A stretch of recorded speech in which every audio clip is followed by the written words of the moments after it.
Hello and welcome to Holiday Boot Camp. This year's Helpful Holiday series designed to help get you through the holidays with some gifts and a little less stress. I am Shae from Sweet Beads in Las Vegas, Nevada, and today we're going to do these cute little candlestick earrings for Christmas.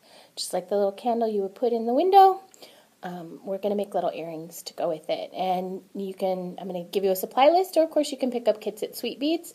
If you don't live in the Las Vegas area, check us out at sweetbeadslv.com. Follow the link to our Etsy store, and you can see some more patterns and kits and things there.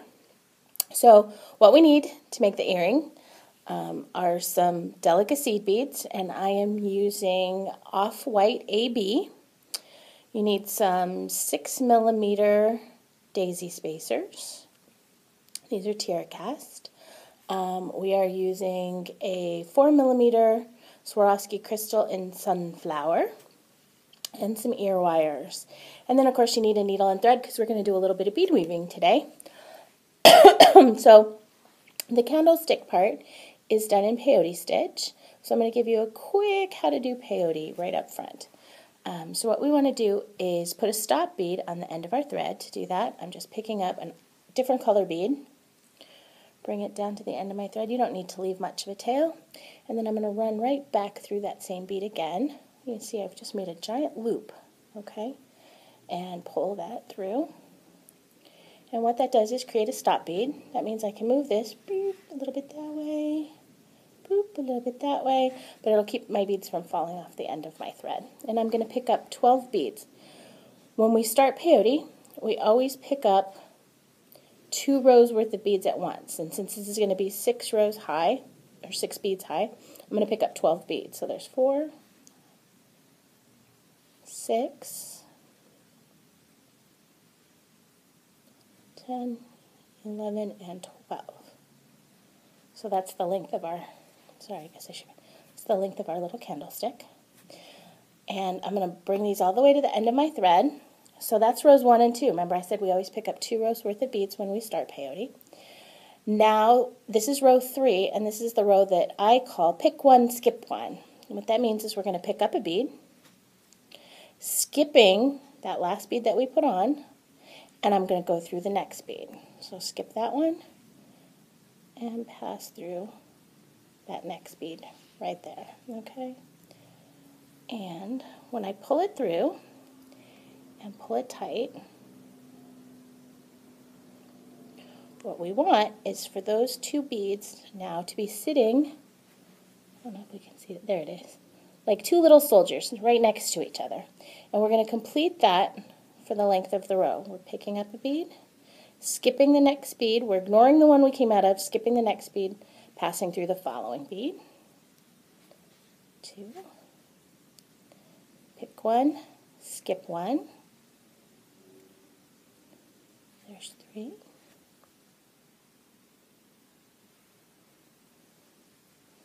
there's 4,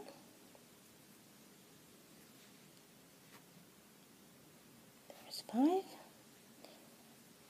and if we counted right, as we pass through the last bead, it'll be the very last bead in our row, and that's 6.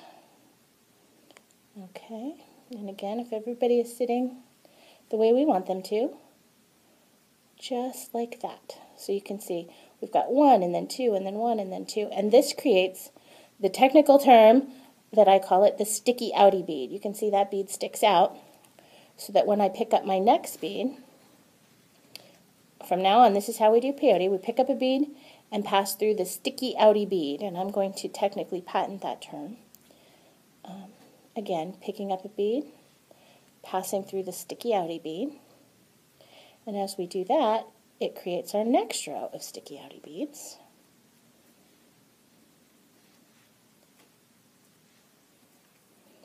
Pick up a bead, pass through the sticky outie bead,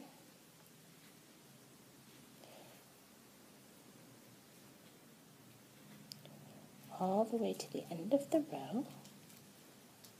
Okay? And again, now I have a new row of sticky outie beads, and I'm just going to pick up a bead and pass through. And I'm going to do this until I have 10 rows done. and we'll be back when I have 10 rows. Okay, so I've got 10 rows finished, and it'll look like this. And sometimes people ask, how do I count and make sure? I've lost count, how many rows have I done? And I'll show you how you can count peyote rows. When we look at it, we're going to count kind of weird. We're going to say 1, and then we're going to go up 2, down 3, 4, 5, 6, 7, 8, 9, 10. So we've got our 10 rows done. And you can see I've removed the stop bead, and what we're going to do is called zipping it up.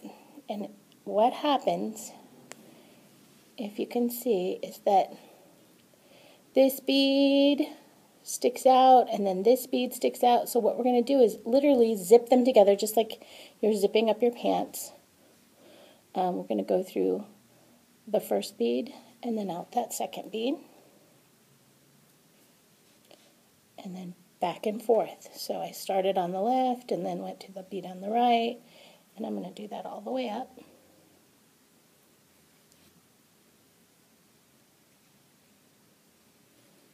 So exciting to watch somebody zip up a piece of peyote, isn't it?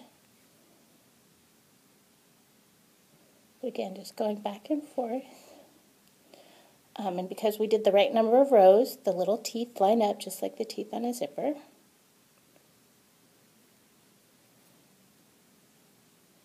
As long as your thread doesn't get caught, just like mine did. There we go.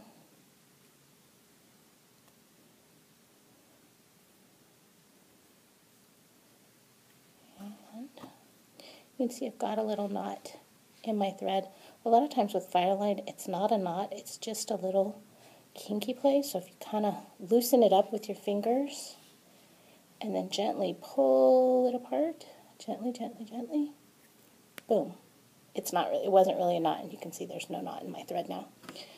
But it happens when I'm in a hurry and I'm trying to get this video finished for you guys. And so instead, I'm making boo-boos. So there we go. So zip that one up, and then back through that last bead.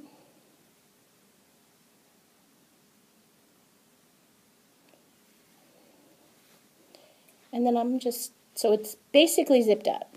You can see that once I zip that up, you can't really tell where my beadwork begins and where it ends. Okay, I'm just going to weave through a couple beads, first in one direction and then another, so that I can snip off my threads. So with peyote, you don't have to tie half-hitch knots and bob and weave like I would in a normal pattern. You can just sew through in one direction, then sew through in another direction, and then it won't come undone.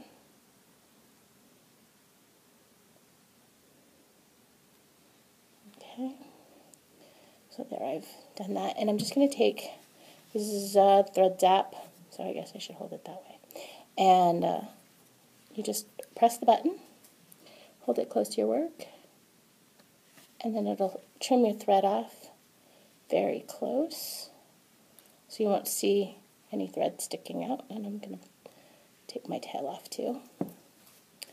Okay, so basically that's the hardest part of the earring, and we're almost finished.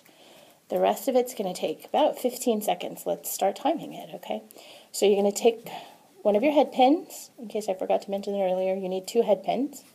You're going to thread on your daisy spacer, and I just let that one fall off the edge. I'm so sorry. There we go. Thread on your daisy spacer.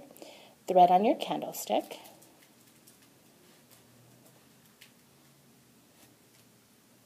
Okay, you can get a better head pin, but anyway. And then thread on your crystal. And then, just like our Helpful Holiday series last year, I am using my trusty dusty one-step loopers. And I am actually using the smaller one, the 1.5 millimeter loop size. I like it for earrings. They do have a 3 millimeter loop size now, so if you're doing something larger, like rosary chain, they're really awesome. But again, for the demo, for those of you who haven't seen my other videos, we're just going to put it in. There's a little guide hole for the wire right there.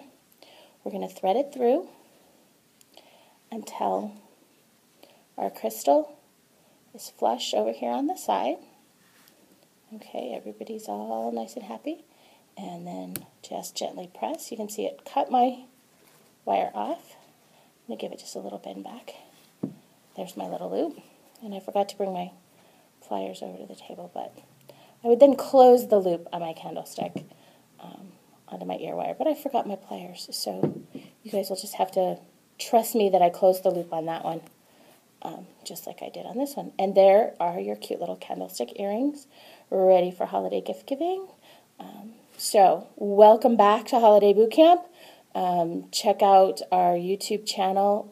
You can also go to the tutorials page at sweetbeadslv.com and check out all of our tutorials there. And we will be back with more tutorials for you. So see you later.